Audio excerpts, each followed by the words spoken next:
যখন উত্তরবঙ্গে বন্যায় মানুষ মারা যাচ্ছে, 22 জন মানুষ মারা গিয়েছে, আর তখন কলকাতায় কার্নিভালে মমতা ব্যানার্জি নাচছে, অর্থাৎ সন্তান মারা যাচ্ছে, মা নাচছে।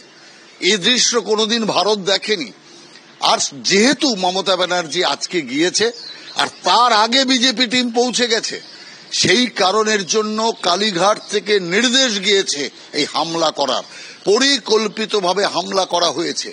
নিজেরা বন্যার্ত মানুষের পাশে দাঁড়াবে না, বন্যা পীড়িত মানুষের জন্য কিচ্ছু করবে না, কিন্তু অন্য কোনো পার্টি করতে গেলে সঙ্গে সঙ্গে তার উপর হামলা।